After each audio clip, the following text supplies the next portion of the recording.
husband and wife, lawfully wedded today before God.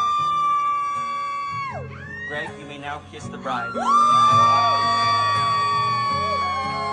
Ikinasal na si Angelica Panganiban sa kanyang long-time fiancé at ama ng kanyang anak na si Greg Homan. Ayon sa kanyang IG post na kasama ang larawan nila ni Greg. Patuloy na mananalig at maniniwala sa pag-ibig. Sa kabila ng lahat, ang pagmamahal pa rin ang kakapitan. Maligayang bagong taon, Mrs. Angelica Panganiban Homan.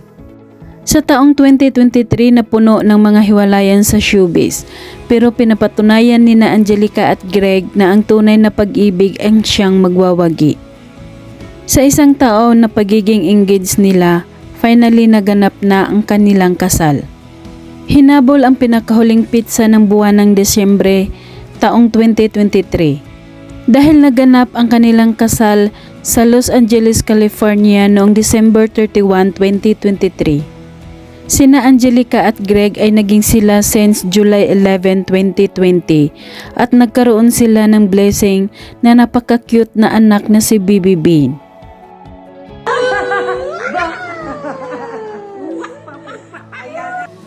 Napakasimple lang ang look ni Angelica, walang masyadong make-up pero makikita pa rin ang tunay na ganda.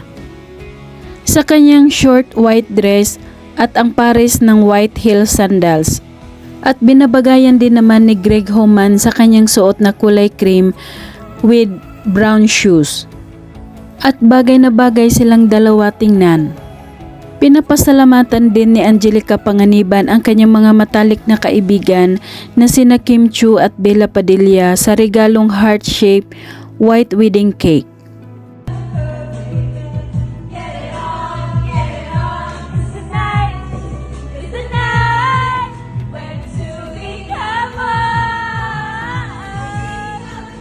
Hindi pinalagpas ni na Kim Chiu, Bella Padilla at best friend ni Anggi na si Derek Andoy Ranay ang kasal ni Angelica Panganiban. At lumipad pa sila ng Los Angeles, California para lang masaksihan ang napaka-importanteng araw ng kaibigan nila na si Angelica. At dahil American wedding ang kanilang tema ng kanilang kasal, dumiritso agad sila sa sikat na In-N-Out restaurant pagkatapos ng seremonya.